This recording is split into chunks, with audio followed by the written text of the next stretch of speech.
Hello everyone, welcome to you all in my YouTube channel. म दिपेश जियान। आज हामी इन्टिग्रेसनबाट दुईटा क्वेशन लिएर आएका छौं। एउटा क्वेशन रहेको छ 3x plus 2 by root under 5x plus 3 dx यो रहेको छ र अर्को integration of 2x plus 3 root 3x plus 1 रहेको छ। यो दुईटा क्वेशन सल्भ गर्ने छ। अब यो क्वेशन हेरौं। सुरुको क्वेशन हामीले यस्तो क्वेशन चाहिँ यो भन्दा अगाडि एउटा क्वेशन गरिसकेका छौं। कृपया त्यो भिडियो हेर्नु भएको छैन भने गएर हेर्नु होला। अब यो क्वेशन पनि त्यस्तै कन्सेप्टै छ है। अब यसलाई हेरौं। के छ त भन्दा रुट ओभर 5x plus 3 रहेको छ हैन। मैले के भने मैले यो भन्दा पहिलो भिडियोमा के भनेको थिए त भन्दा जस्तै रुट भित्र टर्म छ भने चाहिँ अब बाहिरको टर्मलाई चाहिँ त्यो रुट भित्रको टर्म बनाउन खोज्ने भनेर भनेको थियो हैन। अब माथिको टर्म 3x plus 2 लाई चाहिँ 5x plus 3 मा चेन्ज गर्ने भन्ने खोजेको हैन। अब ढिला नगरी सल्युसन गरौँ। के हुन्छ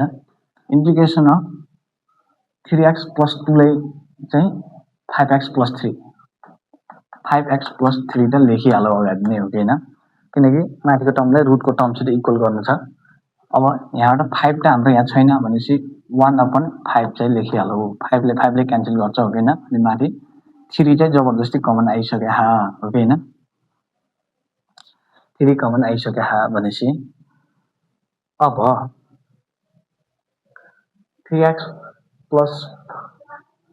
2 लाई चाहिँ मैले के गर्दै 5x plus 3 गराएँ। अब हाम्रो एउटा एक्स्ट्रा टर्म आयो भने त 3/5 आयो हो किन भनेपछि कति गरेपछि चाहिँ हाम्रो टर्म चाहिँ के होला त 3x plus 2 होला त भनेपछि माइनस के हुने होला त भन्दा माथि त 5x plus 3 अब 3/5 कमन आयो भनेपछि अब यहाँ टर्म कति पुग्यो हैन त भन्दा हेर्नु त यहाँ अब टर्म कति बढी भयो त प्लस 1/5 लेख्न पाइएन। अब यसले खुला हुन्छ माथिको टर्म हुन्छ कि हुन्न हेर्नु है। अब यसले खुलाएर हेरौं 3/5 5x minus 3 हो किन प्लस 1/5 छ भने चाहिँ अब यसले खुला हुन्छ 5 र 5 क्यान्सल हुन्छ हो किन 3x plus 3 is 9/5 plus 1/5 हुन्छ 3x plus 9 plus 1 10/5 हुन्छ 3x plus 2 भइदिन्छ कि भइदिन्न हेर्नु त 3x plus 2 आएको हैन 3x plus 2 भन्नु र यो भन्नु कुरा एउटै रहेछ कि रहन्छ इक्वल रहेछ नि त हो किन इक्वल रहेछ भनेपछि हामीले 3x plus 2 लाई चाहिँ के लेख्न पाउने रहेछौं 3/5 5x plus 3 लेख्न पाउने रहेछौं हैन। यसरी आको यो कुरा चाहिँ हैन। अब यो भयो भनेपछि डिवाइड बाइ के छ त रुट ओभर 5x plus 3 छ dx हाम्रो छँदै छ यहाँ हुँदैन। किन गरे त भन्दा 3x plus 2 लाई चाहिँ मैले किन 5x plus 3 मा चेन्ज गरे त भन्दा किनकि रुट चाहिँ 1/2 मा चेन्ज हुने नि त त्यही भएर चेन्ज गर्न सकिने भएकोले हामीले चाहिँ बाहिरको टर्मलाई चाहिँ रुटको टर्ममा चाहिँ कन्भर्ट गर्नुपर्छ है त त्यही भएर यो भयो भनेपछि अब के हुन्छ हेर्नु त 3/5 हो कि हैन। अब खुलाउ 5x plus 3 by root over 5x plus 3 भयो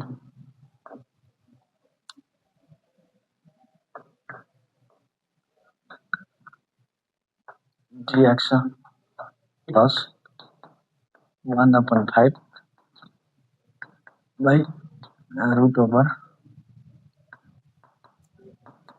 5x plus 3 dx आयो हो कि हैन। त्यही नै हो मैले यो खुलाको मात्र हो है डिस्ट्रिब्युट गरेको खुलाको भन्दा पनि डिस्ट्रिब्युट गरे मैले यो टर्मलाई के लेख्न पाइयो त अब हेर्नु त 3/5 बाहिर आयो हो कि हैन 5x plus 3 divide by 5x plus 3 को पावर 1/2 लेख्न पाइयो हो कि हैन भनेपछि dx छँदै छ हाम्रो प्लस 1/5 हाम्रो जस्ता तस्तै छ भने एज इट इज नै छ 1/5 integration of 1 upon रूटलाई के लेख्न पाइयो 5x plus 3 को पावर 1/2 लेख्न पाइयो पाइयो dx छँदैछ हाम्रो के लेख्न पाइयो 3/5 हो कि हैन 3/5 अब हेर्नु त 5x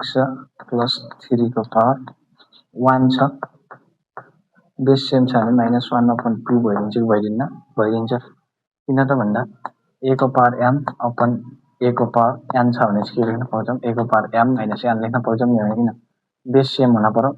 पावर चाहिँ माइनस हुन्छ हो किन त्यही नै हो बेस सेम छ भनेपछि 1 यसको पावर 1 छ हो किन यसको पावर 1 छ 1 minus 1/2 लेखेँ मैले प्लस 1/5 हो कि हैन 5x plus 3 को पावर minus 1/2 dx हो कि हैन यो हुन्छ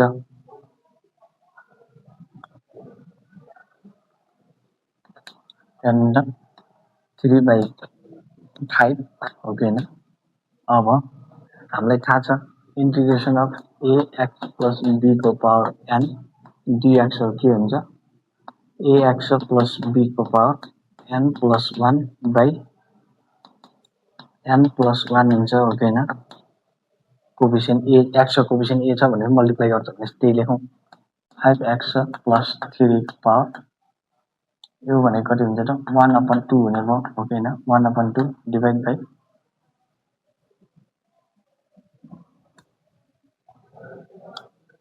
यसलाई एकपटक यस्तो लेखौं 5x plus 3 को पावर 1/2 हो कि हैन प्लस 1/5 इंटीग्रेशन को पावर 5x plus 3 को पावर minus 1/2 dx भने एक एज इट इज लेखे हो कि हैन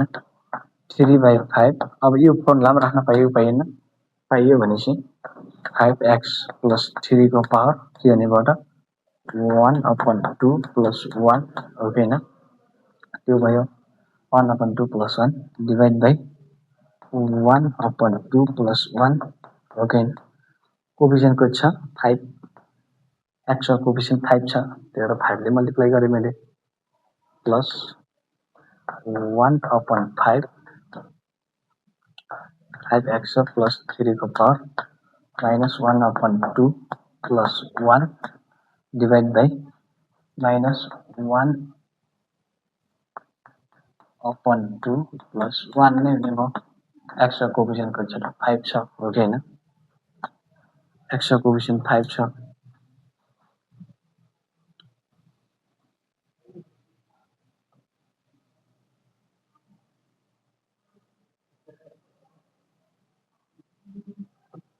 x को कोएफिशिएन्ट 5 छ भनेपछि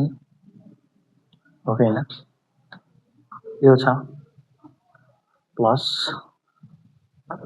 c त हाम्रो छँदैछ इंटीग्रेशन गरिसकेपछि हामीले c चाहिँ राख्न छुटाउनु हुन्न है त c भनेको हाम्रो कन्स्ट्यान्ट टर्म हो अब हेर्नु के हुन्छ 3/5 5x plus 3 को पावर कति हुने भयो त 3 plus 1 सरी 2 plus 1 3 भयो 3/2 डिवाइड बाइ 5 into 3/2 नै भयो हो कि 5 into 3/2 plus 1/5 5x plus 3 को पावर 1/2 डिवाइड बाइ 5 into 1/2 भयो प्लस c त हाम्रो छँदैछ ओके हैन c हाम्रो छँदैछ भनेपछि के हुने भयो यो आइसकेपछि अब के हुने भयो त 3 र 3 क्यान्सल भयो हो हैन भयो भनेपछि के हुने भयो 2 चाहिँ उल्टेर माथि जाने भयो 2/5 5 जा 25 5x plus 3 को पावर 3/2 प्लस 1/5 सरी 5 2/5 नै हुने भयो 2/25 2/25 5x प्लस 3 को पावर 1/2 प्लस c ओके हैन अब हेर्दा 5/25 2/25 कमन आयो भनेपछि के हुने भयो 5x प्लस 3 को पावर 3/2 प्लस 5x प्लस 3 को पावर 1/2 प्लस c चाहिँ हाम्रो के हो त एन्सर भइदियो है त यही नै के हो त यो क्वेशनको हाम्रो के भइदियो त एन्सर भइदियो है त